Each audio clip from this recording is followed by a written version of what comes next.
Olá, bom dia a todos, a paz do Senhor Jesus Cristo de Nazaré, que Deus te abençoe, te guarde, te levante, te capacite, venha te erguer neste dia chamado hoje, em nome de Jesus.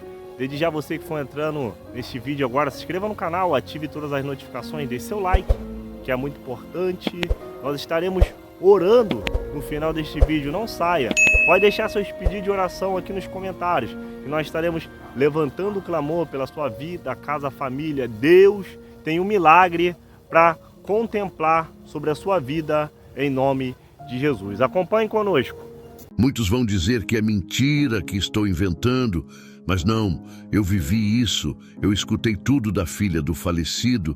Depois de uma noite boa de amor e muita bebida, ela deixou escapar isso.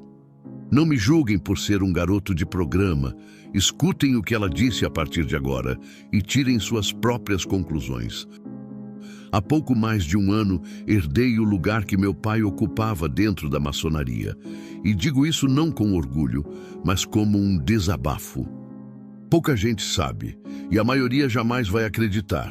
Mas por trás da imagem de apresentador carismático, amado pelo povo brasileiro, havia um homem que vivia dividido entre os palcos da televisão e as câmaras secretas de rituais. E eu, sendo filha, cresci nesse meio, preparada desde pequena para continuar o que ele não podia mostrar em público.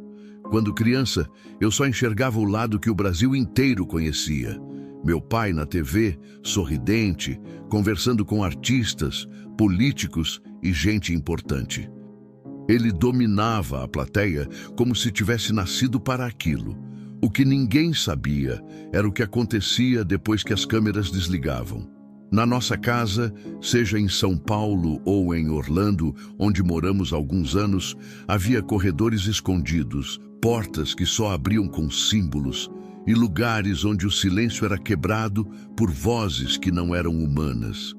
Eu me lembro bem do dia em que ele me levou pela primeira vez a uma dessas câmaras. Eu tinha 13 anos. Descemos por uma escada escondida atrás de uma estante e, de repente, eu já não sabia se estava no mesmo mundo. As paredes eram cobertas de símbolos gravados no mármore e no centro havia uma mesa escura como vidro. Homens mascarados me rodeavam, e meu pai, com a voz firme, me explicou que aquele era o destino da nossa família. Naquele instante, entendi que não era só filha de um apresentador famoso. Eu estava sendo moldada para herdar segredos que a maioria das pessoas nunca suportaria conhecer. Aos 17, ele me fez passar pela prova do isolamento. 40 dias sem ver ninguém, sem ouvir nada além de sussurros que vinham do escuro. Eu pensava que ia enlouquecer, mas aos poucos percebi que não era imaginação. Havia algo ali, me observando, me testando. Quando saí daquele quarto, já não era a mesma.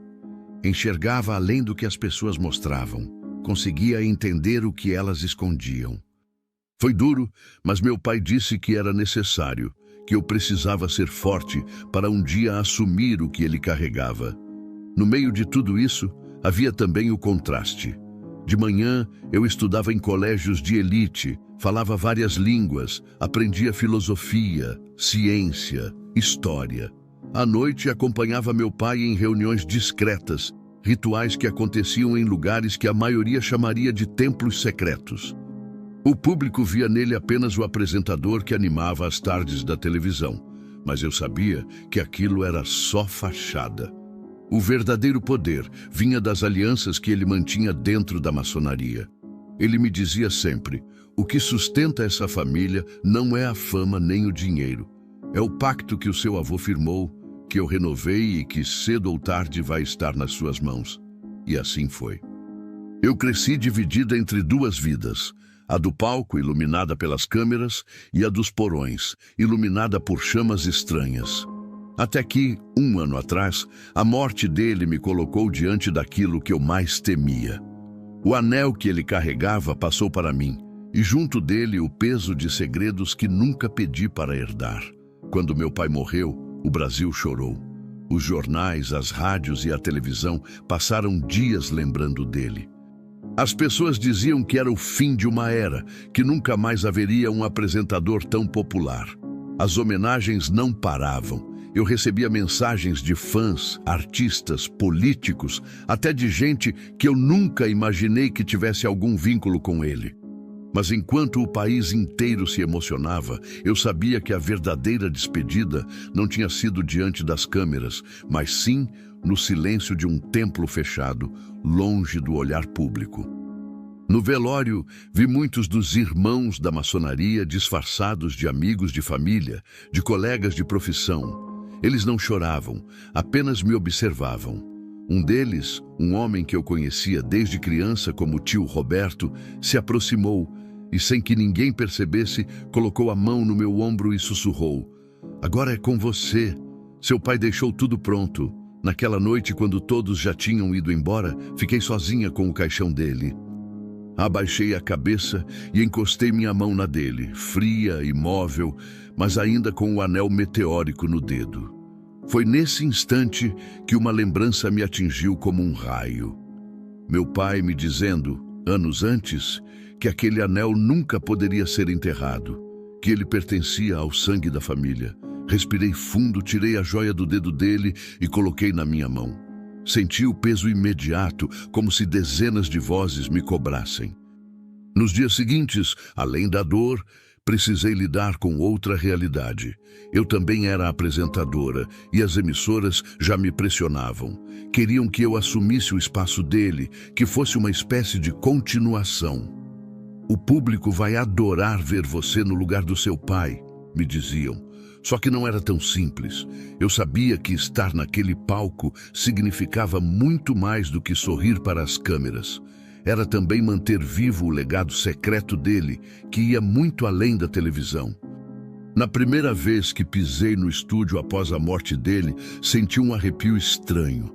As pessoas me abraçavam, davam força, mas eu percebia os olhares escondidos de alguns produtores que também faziam parte da ordem.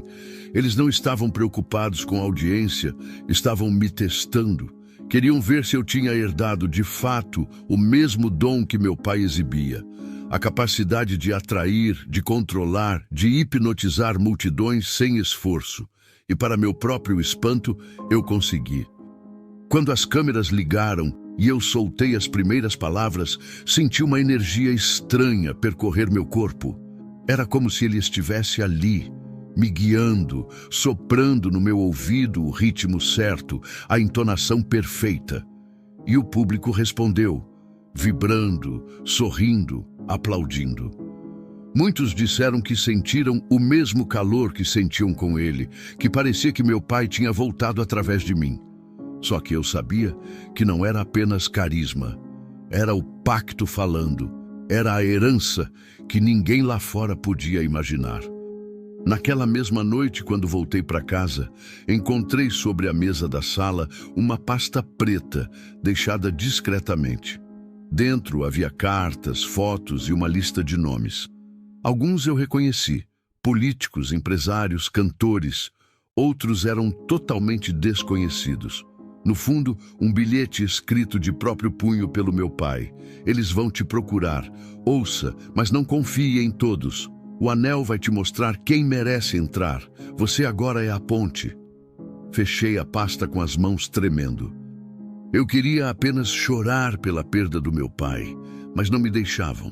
O luto estava sempre interrompido por lembranças de rituais, cobranças de homens que se diziam irmãos, convites para reuniões que eu sabia onde iam dar.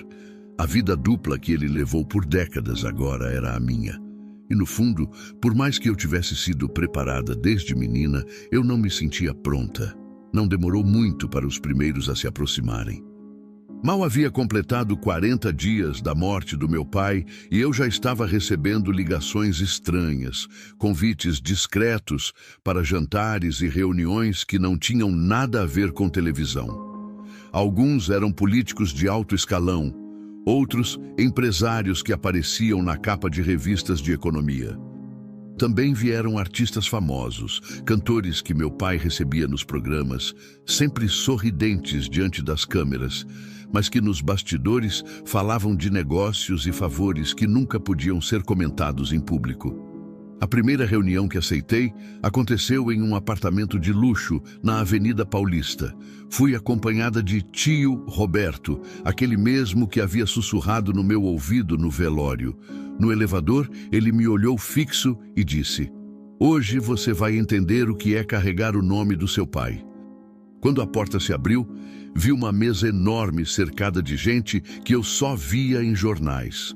Um senador, um ator de novelas, um banqueiro e até um jogador de futebol famoso estavam lá.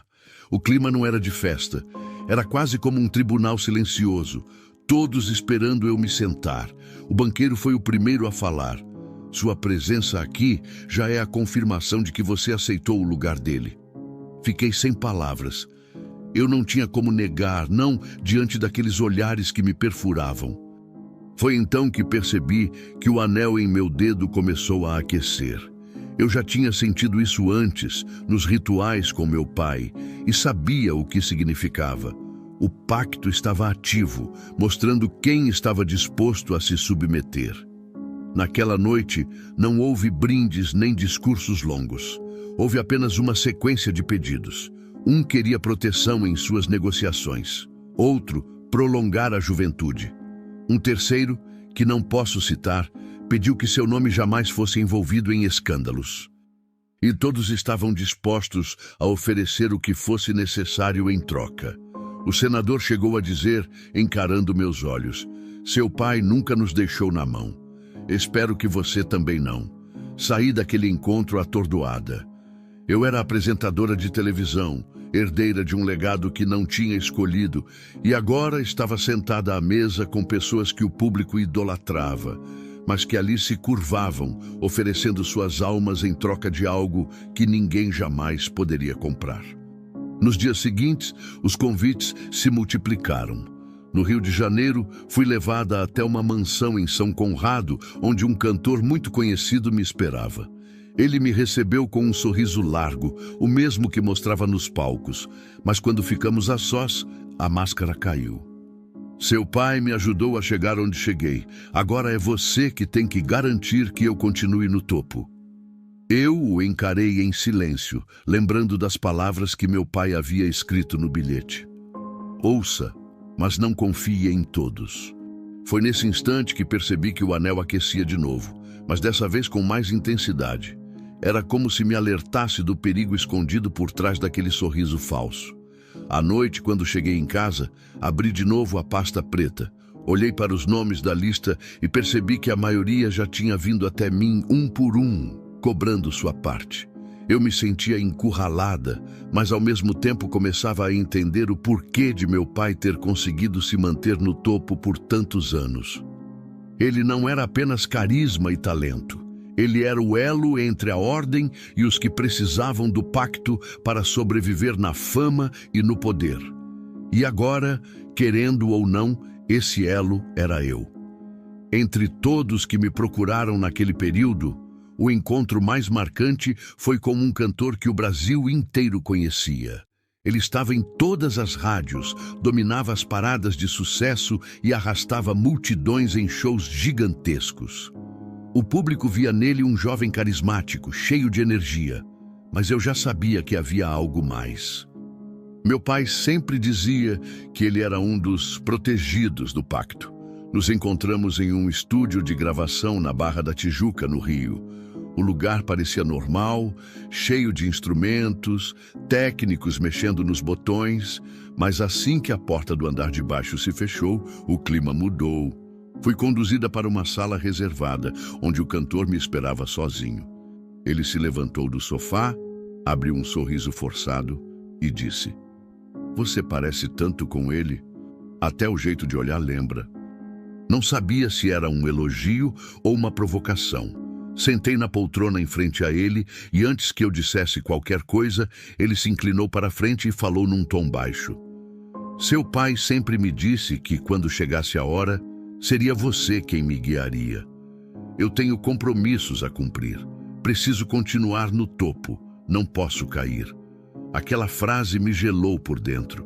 Não era um pedido, era uma cobrança. Eu respirei fundo e respondi: você sabe que não é só comigo. O pacto tem regras. Nada é de graça. Ele riu, nervoso, passando a mão no rosto suado. Eu paguei caro, você sabe. Sangue, silêncio, noites que não esqueço. Mas tudo valeu a pena. Agora não posso perder o que conquistei. Naquele instante o anel em meu dedo aqueceu como brasa. Era como se me empurrasse a testar a sinceridade dele. O encarei firme e perguntei: até onde você iria para se manter? O silêncio foi pesado. Ele desviou os olhos, depois voltou a me encarar com uma firmeza que não era só dele. Até onde for preciso. Levantei-me, caminhei até uma pequena estante no canto da sala e passei a mão sobre um livro antigo que reconheci imediatamente. Era um exemplar raro de São Cipriano, encapado em couro. Meu pai tinha vários.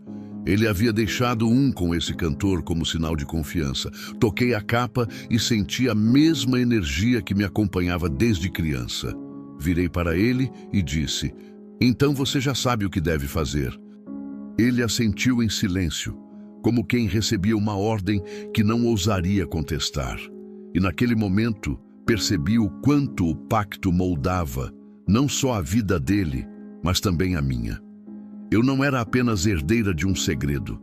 Eu era o filtro, a ponte, a voz que dizia quem merecia continuar e quem seria engolido pela própria ambição. Na saída do estúdio, os técnicos sorriram, como se nada tivesse acontecido. Mas dentro daquela sala, o brilho da fama tinha dado lugar ao medo e à submissão. Foi ali que entendi, de uma vez por todas, que o legado do meu pai não era apenas apresentar programas de televisão ou ter influência. Era manter viva uma rede de pactos que sustentava carreiras, fortunas e segredos que jamais poderiam vir à tona. Naquela noite, já em casa, olhei no espelho por muito tempo. Não via mais apenas a filha de um apresentador famoso. Via a mulher que agora carregava o peso de segredos que, se revelados, poderiam destruir ídolos e derrubar impérios construídos diante das câmeras. Não demorou muito para que os irmãos mais antigos da ordem começassem a se movimentar. Se até então eu só estava lidando com os pedidos de artistas e empresários, agora vinha a cobrança de dentro. Meu pai era respeitado, não só como apresentador, mas como uma figura de peso na maçonaria. Sua morte deixou um vazio que, segundo eles, precisava ser preenchido por mim, e rápido. O primeiro convite veio em um envelope sem remetente, deixado discretamente na portaria do prédio onde eu morava em São Paulo. Dentro havia apenas uma frase escrita em latim e o desenho de um compasso. Eu sabia o que significava: uma convocação. A reunião aconteceria em um templo maçônico no bairro da Liberdade. Naquela noite, quando cheguei, fui recebida por homens de terno escuro. Alguns eu já conhecia desde criança, outros apenas de vista. Não havia cumprimentos calorosos, apenas olhares de julgamento. Me conduziram até uma sala ampla, iluminada apenas por tochas. As paredes estavam cobertas de símbolos que eu já tinha visto antes com meu pai, mas que agora pareciam mais pesados, como se carregassem o peso da ausência dele. Um dos mais velhos, chamado Álvaro, se aproximou e falou com voz grave: você traz o sangue dele, mas o sangue não basta. Queremos ver se está pronta. Respirei fundo, tentando controlar o tremor das mãos. Outro, de olhar frio, completou: seu pai nos guiou com firmeza. Não aceitamos menos do que isso. Fui conduzida até o centro da sala, onde havia uma mesa redonda com vários objetos sobre ela. Um cálice de prata, um livro antigo e uma vela preta que queimava sem consumir a cera. Reconheci o ritual. Era uma prova. Eu deveria assumir o lugar do meu pai, repetindo os gestos que tantas vezes havia visto, mas agora sem ele ao meu lado. Fechei os olhos por um instante e senti o anel aquecer. Era como se meu pai estivesse ali, me guiando. Peguei o cálice, recitei as palavras em latim que havia decorado anos antes e virei a vela de ponta cabeça sem que a chama se apagasse. Quando abri o livro, as páginas começaram a se mover sozinhas até pararem em um trecho marcado. Li em voz alta, e o silêncio da sala foi cortado apenas pelo eco da minha própria voz. Quando terminei, os homens me encararam. Ninguém aplaudiu, ninguém sorriu, mas eu percebi nos olhos deles que o teste estava cumprido. Álvaro, o mais velho, se aproximou novamente e disse: "O pacto reconhece você, mas lembre-se, daqui em diante não há volta." Saí dali com o coração disparado. No caminho de volta para casa, pensei em como minha vida havia se transformado em pouco tempo. Eu que antes vivia na sombra do meu pai, agora era o centro de tudo. Tinha que lidar com o público, que me via como herdeira de um ídolo da televisão, e com a ordem, que me via como guardiã de segredos que sustentavam carreiras e fortunas. Naquela noite, deitada, não consegui dormir. Sentia ainda o peso dos olhares sobre mim e a pressão do anel queimando no meu dedo. Era como se cada batida do meu coração fosse um lembrete. Eu não podia falhar. Conciliar as duas vidas estava me consumindo. De dia eu era a apresentadora que o público queria ver. Sorridente, animada, com o mesmo carisma que todos diziam ter herdado do meu pai. De noite era convocada para reuniões, rituais e encontros discretos, onde a máscara da televisão não servia de nada. O mais estranho era perceber como as duas coisas se misturavam. Nos corredores da emissora, produtores e diretores que eu julgava comuns me lançavam olhares diferentes, como se também soubessem do que acontecia nos bastidores. Aos poucos, fui descobrindo que muitos ali eram membros da ordem.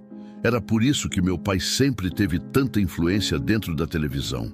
O palco e o templo estavam mais conectados do que eu imaginava. Um dia, depois de gravar um programa especial em homenagem ao meu pai, fui chamada à sala de um diretor antigo da casa. Ele fechou a porta e, com a voz baixa, me disse: "Seu pai nos deixou um legado que não pode morrer. Você sabe do que estou falando." Olhei nos olhos dele, tentando disfarçar a tensão. "Eu sei." Ele então abriu uma gaveta e colocou sobre a mesa uma foto antiga. Meu pai, sorridente, ao lado de outros homens de terno, todos em frente a um símbolo maçônico esculpido em pedra. O público acha que era só televisão, mas você e eu sabemos que era muito mais. Saí daquela sala com a certeza de que não havia espaço para separar minha vida profissional da herança que carregava. Era tudo uma coisa só. Aos poucos, comecei a perceber como isso me afetava. Quando estava ao vivo diante das câmeras, sentia uma energia diferente percorrer meu corpo. As palavras saíam fáceis, como se alguém me soprasse o que dizer. Eu via as pessoas na plateia sorrindo, chorando, vibrando, e percebia que não era apenas pelo que eu dizia. Era como se uma força invisível as conduzisse, e no fundo eu sabia que essa força não era minha. Era do pacto, era do anel queimando no meu dedo sempre que eu estava em cena. Mas quando o programa acabava e eu voltava sozinha para o camarim, o peso caía sobre mim. Me olhava no espelho e não sabia se ainda havia a mesma mulher de antes. Eu queria acreditar que tudo aquilo era só responsabilidade. Mas a verdade é que muitas vezes me sentia presa. Não podia falhar na TV, não podia falhar na ordem. Qualquer deslize seria visto como fraqueza. E fraqueza era algo que meu pai nunca permitiu. Uma madrugada, depois de mais um desses programas pesados, recebi uma mensagem de tio Roberto. Amanhã, 00:30. Local habitual. É hora de provar novamente. Apaguei o celular e fiquei parada, olhando para o teto escuro do quarto. Sabia que não tinha escolha. Se meu pai estivesse vivo, faria exatamente o mesmo. O problema é que agora era comigo. e eu não sabia por quanto tempo conseguiria segurar as duas máscaras sem me perder de vez. Na noite seguinte, pouco antes da meia-noite, cheguei ao endereço que tio Roberto havia mandado. Era um prédio antigo no centro de São Paulo, discreto por fora, mas com símbolos gravados no portão que só quem sabia interpretar entendia o que significavam. Passei pelo segurança sem que ele dissesse uma palavra e segui para o subsolo. O corredor estreito levava a uma sala grande, circular, onde já estavam reunidos uns 20 homens. O cheiro de incenso pesado tomava o ar, misturado à fumaça de velas que iluminavam o ambiente em tons vermelhos e dourados. No centro havia uma mesa de madeira maciça coberta por um pano preto. Sobre ela, alguns objetos que reconheci de longe. O compasso de ferro, o livro antigo e um cálice idêntico ao que meu pai usava. Todos me acompanharam com o olhar quando entrei. Não havia sorrisos nem cumprimentos. Apenas silêncio. Roberto se aproximou, colocou a mão no meu ombro e disse baixo: "Hoje você não é filha dele. Hoje você precisa mostrar que é você." Um dos mais velhos, Álvaro, tomou a palavra. "Seu pai nos guiou por décadas. Agora, queremos ver se o sangue dele realmente pulsa em você." Fui conduzida até o centro da sala. O compasso foi colocado em minhas mãos. Eu sabia o que deveria fazer. Desenhar no chão, diante de todos, os símbolos que representavam o pacto. Minhas mãos tremiam, mas conforme traçava as linhas, o anel em meu dedo aquecia, e isso me dava firmeza. O silêncio era absoluto, só se ouvia o som do ferro riscando a pedra do piso. Quando terminei, Álvaro abriu o livro e me mandou ler em voz alta. As palavras em latim saíram da minha boca com naturalidade, como se eu tivesse ensaiado por anos. Enquanto lia, sentia o peso dos olhares sobre mim e, ao mesmo tempo, uma energia estranha percorrendo meu corpo. Era como se algo me atravessasse, testando minha resistência. Em seguida, pediram que eu me ajoelhasse diante do cálice. Um dos homens derramou vinho escuro dentro dele e me ordenou: "Beba!" Levei o cálice aos lábios. O líquido era amargo, denso, mas ao engolir, senti uma onda quente subir pelo meu corpo inteiro. Minhas mãos tremeram. Meus olhos se fecharam sozinhos e por um instante ouvi claramente uma voz que não vinha de nenhum dos presentes. "Agora é você." Abri os olhos assustada, mas mantive a postura. Levantei-me devagar e devolvi o cálice à mesa. A sala permaneceu em silêncio por alguns segundos que pareceram uma eternidade, até que Álvaro falou com firmeza: "O pacto a reconhece." Um murmúrio correu entre os homens, mas logo se calaram. Roberto sorriu discretamente para mim, como quem já sabia o resultado. Saí dali cambaleando com a cabeça pesada, mas com a certeza de que não havia mais volta. Na volta para casa, olhando pela janela do carro, vi as ruas vazias e iluminadas pelos postes. Dentro de mim, algo tinha mudado. Eu não era mais apenas filha do apresentador que o Brasil amava. Eu era agora herdeira ativa de tudo o que ele deixou. Os segredos, os rituais, as cobranças, o peso. E o pior de tudo, eu sabia que a partir daquele dia, qualquer erro meu não cairia só sobre mim. Cairia sobre todos que dependiam do pacto para manter suas fortunas, suas carreiras e suas máscaras intactas diante do público. Depois daquela noite no Templo da Liberdade, tudo mudou. Antes eu era apenas a filha do apresentador, alguém em observação. Agora, os olhares eram diferentes. Quando eu chegava aos lugares, os mais velhos se levantavam, como se reconhecessem em mim a continuidade do que meu pai havia deixado. Isso, de certa forma, me dava respeito, mas também me cercava de responsabilidades que eu ainda não sabia se estava pronta para carregar. Os convites se multiplicaram. Não eram mais apenas reuniões discretas em apartamentos ou mansões. Agora me chamavam para encontros em Brasília, nos bastidores de eventos políticos, em camarins de shows lotados. E em todos esses lugares, por trás do sorriso fácil, havia sempre a mesma cobrança: manter o pacto vivo. Uma noite, depois de gravar um especial na emissora, fui surpreendida no camarim por um empresário conhecido do público por patrocinar grandes artistas. Ele entrou sem bater, fechou a porta e, com a voz baixa, falou: "Seu pai sempre nos protegeu. Agora preciso de você." O tom era de súplica, mas ao mesmo tempo de exigência. Sentei-me e o encarei sem responder. Ele continuou: "Tenho contratos milionários em risco. Gente grande quer me derrubar. Preciso que o anel me mantenha intocável." Aquilo me incomodava. Não era só a cobrança, era a forma como todos pareciam acreditar que eu, sozinha, era a chave para seus destinos. O homem percebeu meu silêncio e se apressou em acrescentar: "Estou disposto a entregar o que for preciso. Sangue, herança, descendência. Não importa." Meu coração disparou. A frieza com que falavam dessas coisas me assustava, mesmo eu já conhecendo o peso do pacto desde menina. Respondi apenas: "Vou avaliar." Ele assentiu aliviado e saiu sem dizer mais nada. Na semana seguinte fui levada até Brasília. Era madrugada quando entrei em um prédio de fachada comum, mas por dentro havia uma sala repleta de símbolos maçônicos. Quem me esperava era um deputado influente, daqueles que o público só via em discursos inflamados na TV. Ele não perdeu tempo em rodeios. "Preciso me reeleger, sei que você entende. Seu pai sempre esteve do nosso lado." Cruzei os braços e fiquei em silêncio.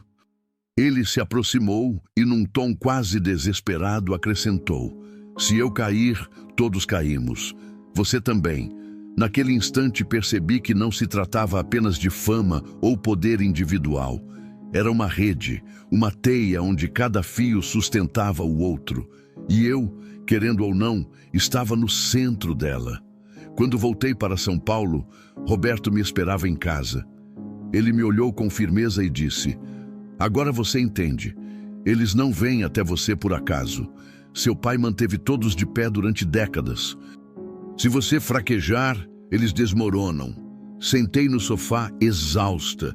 Minha cabeça girava com as imagens das últimas semanas. O cantor pedindo para não cair, o empresário oferecendo descendência, o político prometendo fidelidade em troca de poder.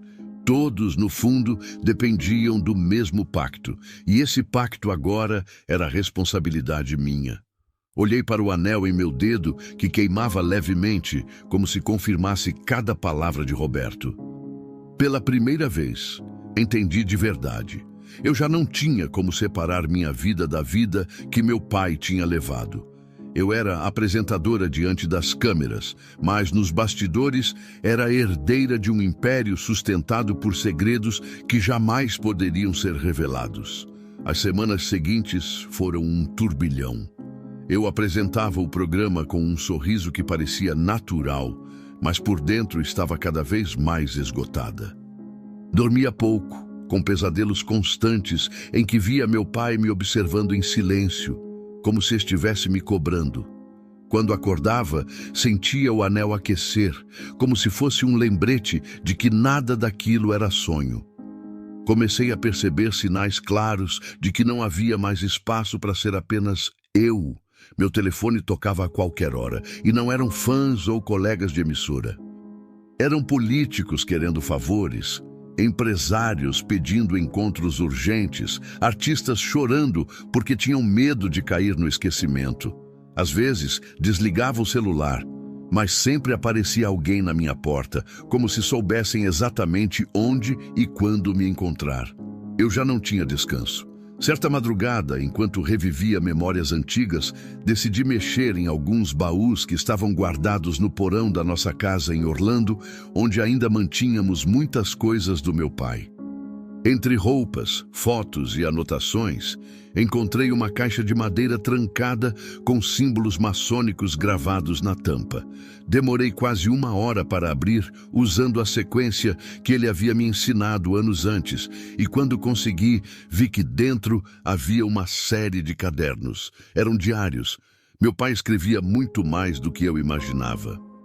Em meio a anotações sobre programas de televisão, contatos políticos e negociações financeiras, estavam descrições de rituais detalhados, datas de reuniões secretas e até nomes de pessoas que tinham feito pactos sob a sua proteção.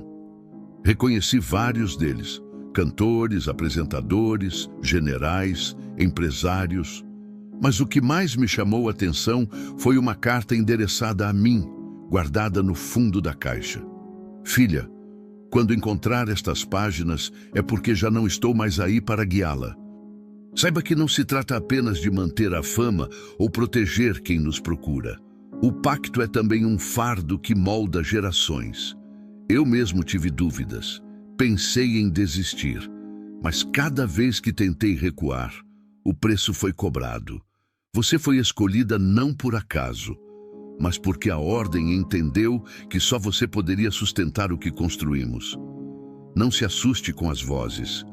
Elas não querem sua destruição, querem sua obediência. O segredo é não deixar que elas ditem tudo. Use-as, mas não se deixe usar. Li aquelas palavras dezenas de vezes.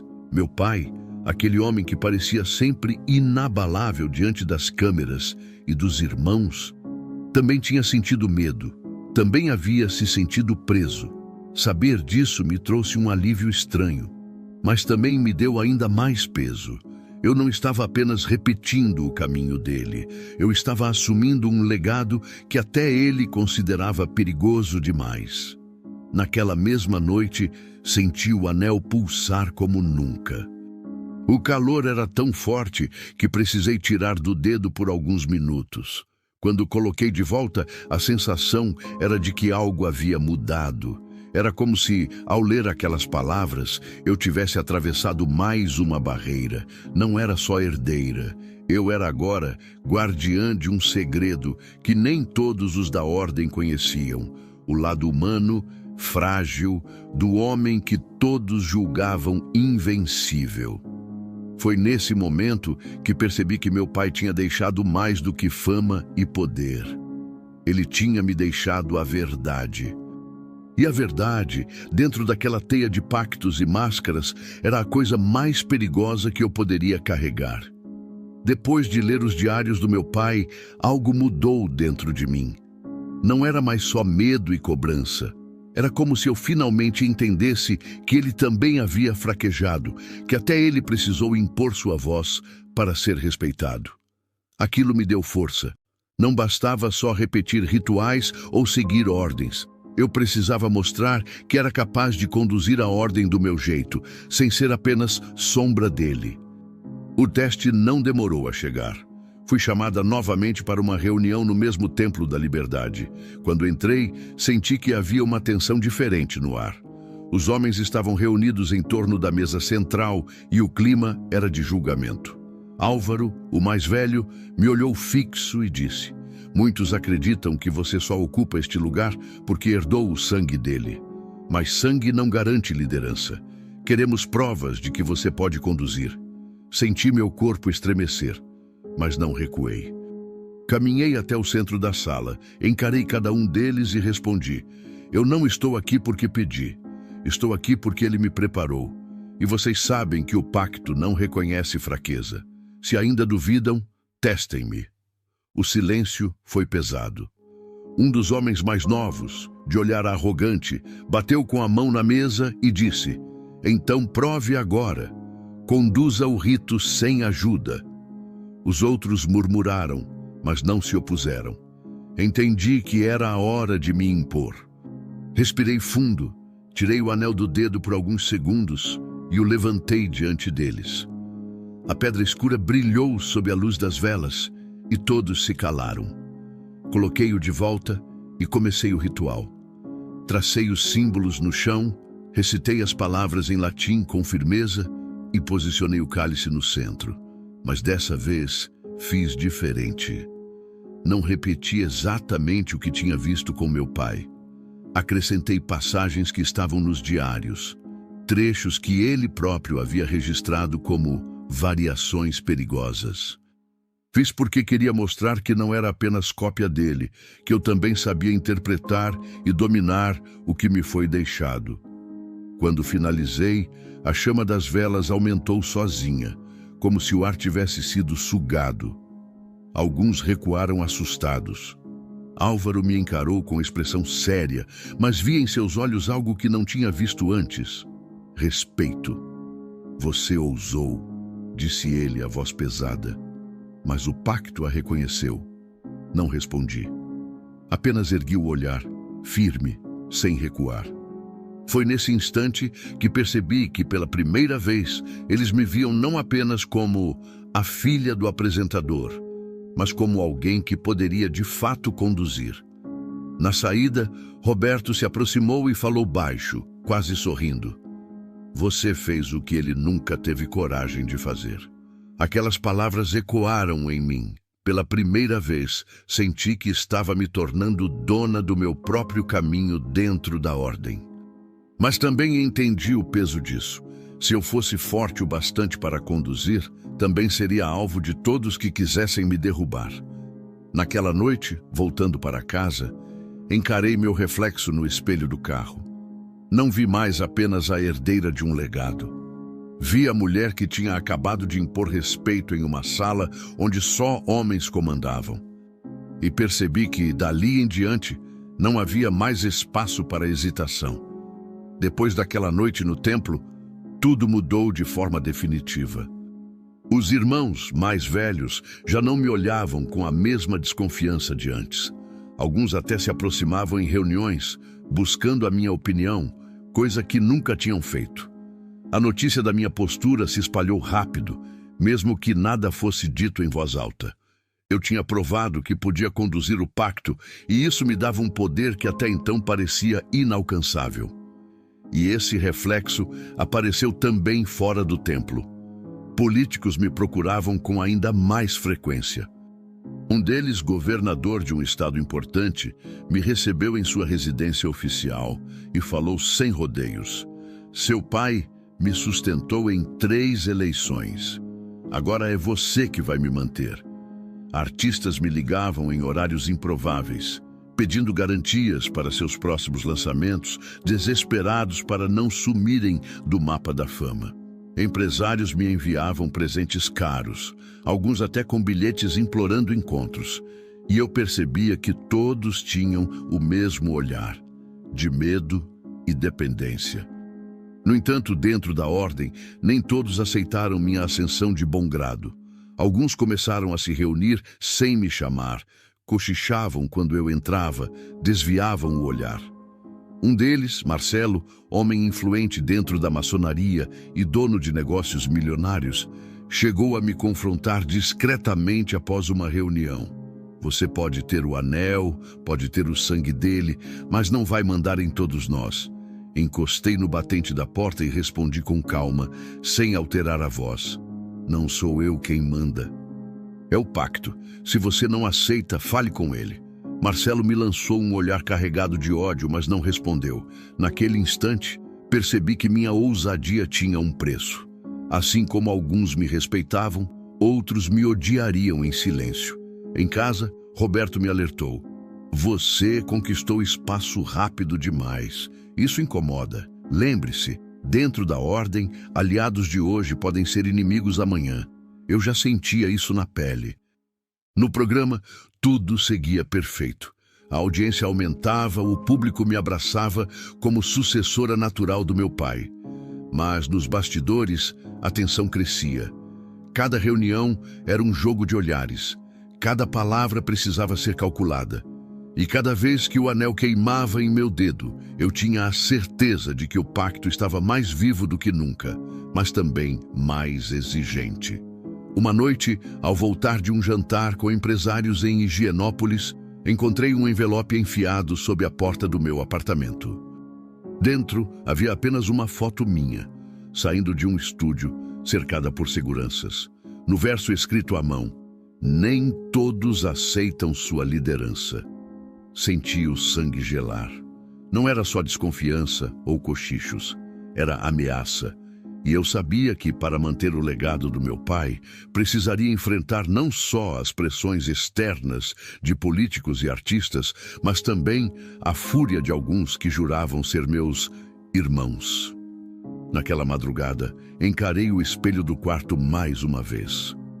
O reflexo me devolvia o rosto cansado, mas também firme. Eu estava no ponto onde meu pai sempre esteve, amado por muitos, temido por outros e odiado por alguns. A diferença é que agora a responsabilidade era toda minha.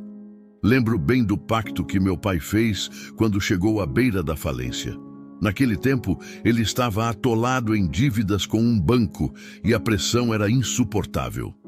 Recebeu uma ligação do braço direito dele dizendo que não havia mais saída, que o melhor seria decretar falência. Meu pai, do outro lado da linha, respondeu firme: "Não, eu não vou cair." Desligou o telefone e naquela mesma noite começou a preparar o maior ritual que já vi. Reuniu 666 iniciados em um local afastado, longe dos olhares do público. Cada um trazia um objeto sagrado ou amaldiçoado. Havia livros raros, símbolos antigos, e entre eles um artefato que até hoje me impressiona: o verdadeiro grau negro de São Cipriano. O ritual aconteceu durante um eclipse proibido, quando o céu parecia se partir em duas cores. As chamas ardiam em tons que eu não conseguia nomear. O ar ficou pesado, impossível de respirar, e o chão parecia tremer. De repente, uma fenda se abriu no espaço diante de nós. Eu não era mais criança, já tinha idade para entender, mas ainda assim aquela visão me marcou para sempre. Vimos a realidade se fragmentar como vidro estilhaçado. Muitos dos presentes enlouqueceram, alguns caíram desmaiados, outros fugiram em desespero, mas nós, os escolhidos, permanecemos. E foi ali que o pacto atingiu outro nível. Já não éramos apenas servos, as entidades aceitaram uma trégua, nos deram algo mais, a chance de sermos pastores da colheita que viria. Em troca, a prosperidade voltou. Meu pai se reergueu como se nada tivesse acontecido. Voltou à televisão ainda mais forte, multiplicou sua fortuna, calou os que duvidavam. Aos olhos do Brasil, era apenas um apresentador de sucesso, mas eu sabia que por trás da máscara ele tinha se tornado algo diferente, algo entre humano e divino. Os anos passaram e essa força o manteve no topo. A mídia até especulava sobre a vitalidade dele, sobre como parecia nunca envelhecer. Mas o segredo estava naquele eclipse, naquela noite em que ele atravessou a linha que poucos têm coragem de atravessar. Quando chegou a hora, ele se sacrificou. Não no sentido comum da palavra, mas deixando de existir apenas no corpo. Sua consciência ficou impregnada nas redes, como se fosse um fantasma digital. Às vezes, no meio de uma transmissão ao vivo, eu sinto como se fosse ele soprando nos meus ouvidos, conduzindo cada palavra, cada gesto. Hoje entendo, em 13 anos, virá a colheita ainda maior. Até lá, a missão é clara: dividir entre os que servirão, os que evoluirão e os que serão consumidos. É duro dizer isso, mas não há como fugir. O pacto não permite, e aqui estou eu, vivendo exatamente como ele viveu. Durante o dia, o público me enxerga como apresentadora, a herdeira de um ídolo da TV brasileira. À noite, carrego o peso dos rituais, dos pedidos, das vozes que não me deixam em paz. Meu pai fez a escolha dele. E agora, com o anel queimando no meu dedo, sei que estou seguindo pelo mesmo caminho. Vamos orar, eu vou interceder pela sua vida, sua casa, família e principalmente para Deus abrir as portas para você que precisa de uma porta de emprego, você que está necessitado de uma porta para Deus abrir sobre a sua vida, escancarar as janelas do céu. Eu estarei orando pela sua vida hoje. Eu creio que Deus vai fazer um milagre sobre a sua vida em nome de Jesus. Deixe seu pedido de oração nos comentários que nós estaremos orando, e Deus, Ele vai operar o sobrenatural sobre a sua vida, em nome de Jesus. Oremos. Pai nosso que estás no céu, santificado seja o seu nome, venha a nós o seu reino, seja feita a sua vontade, assim na terra também como no céu. Pão nosso de cada dia vos dai hoje. Perdoa, meu Pai, as nossas dívidas, assim como nós perdoamos os nossos devedores. Não nos deixe cair em tentação, mas livrai-nos do mal. Pois teu reino é o poder, a honra e a glória seja dada para sempre. Bendito Deus, poderoso, magnífico, eterno e bondoso Pai. Pai Celeste, neste dia chamado hoje, entramos na Tua presença, te agradecendo, meu Pai, por mais uma oportunidade, mais um dia, meu Pai, a qual o Senhor nos concedeu de nós estarmos na Tua presença, te adorando, glorificando e exaltando o Teu santo nome. Senhor amado, eu quero lhe pedir nesta hora, Deus vai, Senhor amado, enviando o sobrenatural, Senhor amado, cortando todo o laço, toda a seta, meu Pai, do adversário, Deus, contra a vida dos teus servos e servas tuas, Deus vai cortando, meu Pai amado, toda obra de macumbaria, feitiçaria, toda obra de magia negra, Deus, toda obra de voodoo feita a 7 palmos da terra, Deus poderoso, feita nas cachoeiras, nas catatumbas, para tentar destruir e acabar com teu povo. Deus, eu te peço, meu Pai, abre porta aonde não tem porta, meu Pai, porque a Tua palavra diz que a porta que o Senhor abre ninguém fecha, e eu creio, meu Pai, que o Senhor está abrindo as portas na vida dos Teus filhos neste dia chamado hoje. Deus Todo-Poderoso, eu creio no Teu sobrenatural, creio que o Senhor pode fazer, meu Pai, algo magnífico, vai abrindo portas, meu Pai, de emprego, aqueles que precisam, meu Pai amado, de um milagre, meu Pai, na sua vida profissional. O Espírito Santo está passando, meu Pai, uma dificuldade tremenda devido às lutas, devido às guerras, meu Pai. Deus Todo-Poderoso que tem se levantado na sua vida profissional. O Espírito Santo, eu te peço nesta hora, vai visitando, meu Pai, cortando todo gigante, toda seta. Deus, tudo aquilo que se levanta, Senhor amado, da esquerda, da direita, da retaguarda. O Espírito Santo que neste dia chamado hoje eu lhe peço, vai fazendo, meu Pai, o teu milagre, vai fazendo, meu Pai, conforme o teu querer, conforme a tua vontade, meu Pai. Senhor amado, sabemos, meu Pai amado, Deus Todo-Poderoso, que o gigante Satanás, ele se levanta de todos os lados, mas ele se levanta para cair, porque o Senhor é maior, o Senhor é justo, o Senhor é fiel, o Senhor, meu Pai, é magnífico sobre as nossas vidas. E eu lhe peço, meu Pai, nesta hora, Deus, vai tocando, meu Pai amado, aqueles que estão doentes, precisando, meu Pai, de um milagre. A tua palavra diz, meu Pai, porque para o Senhor nada é impossível. E eu creio, meu Pai, que neste dia chamado hoje, o Senhor já está enviando, meu Pai, o teu milagre. O Senhor já está tocando, meu Pai, na vida daqueles que estão doentes.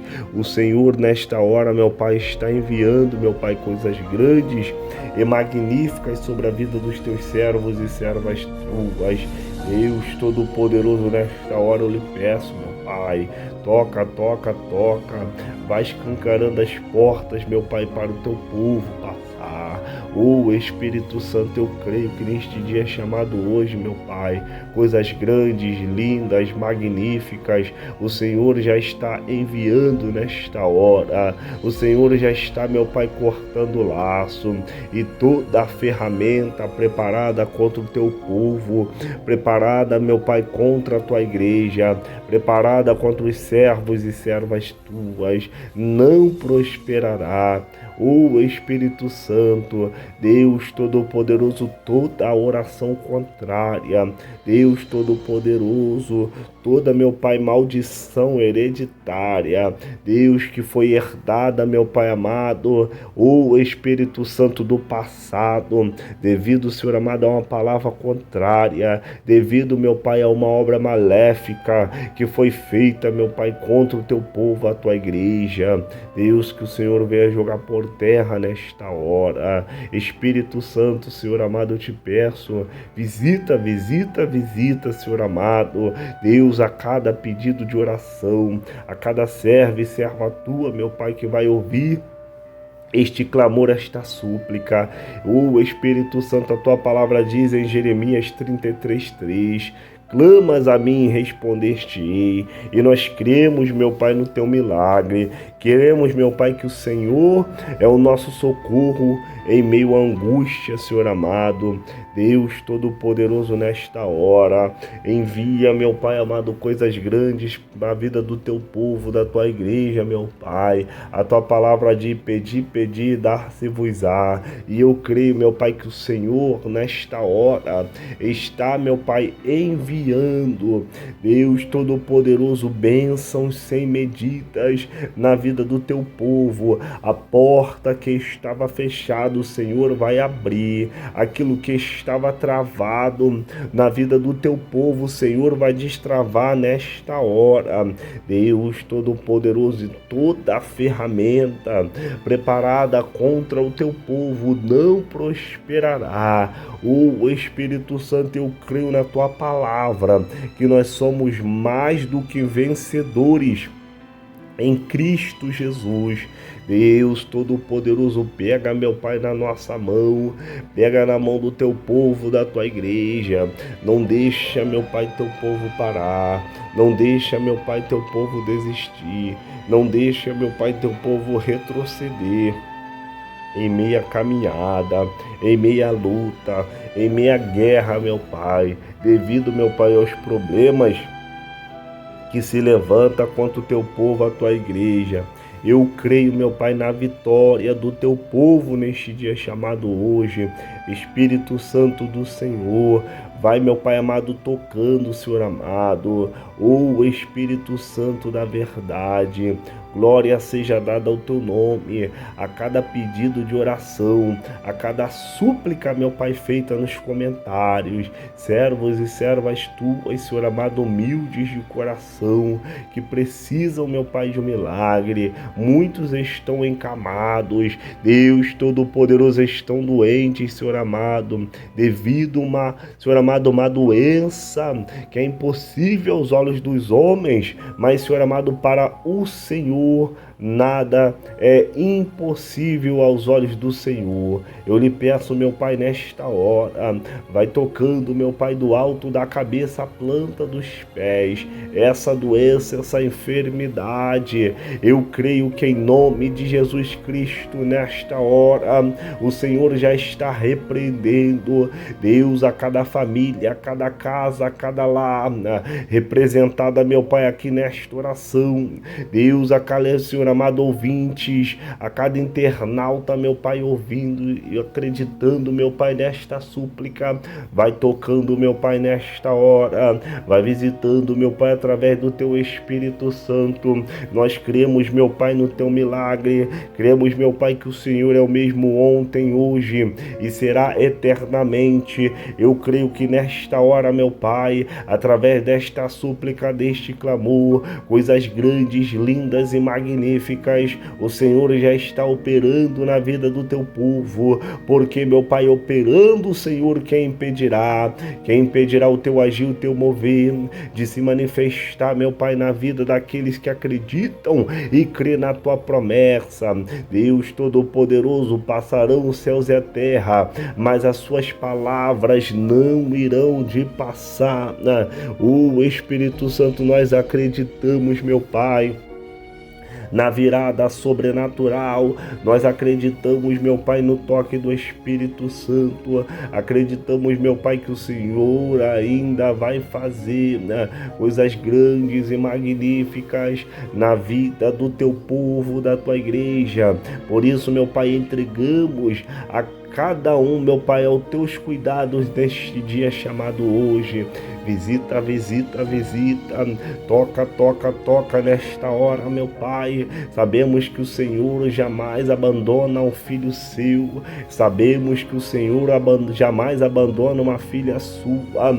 Por isso, toca na mente, vai jogando todo o bloqueio mental, Deus Todo-Poderoso, e que as portas venham se abrir, né? Que os caminhos, meu Pai amado, a mente, a alma, o espírito venham se abrir, meu Pai, para o Senhor, né? E cada um, meu Pai, venha entregar, Senhor amado, a sua vida nas mãos do Senhor, porque o Senhor disse na sua palavra: entrega o teu caminho ao Senhor, confia nele e o mais ele fará. E eu creio que o Senhor está abrindo, meu Pai amado, os caminhos para os teus filhos passar, e a glória da segunda casa, ela será maior do que a da primeira.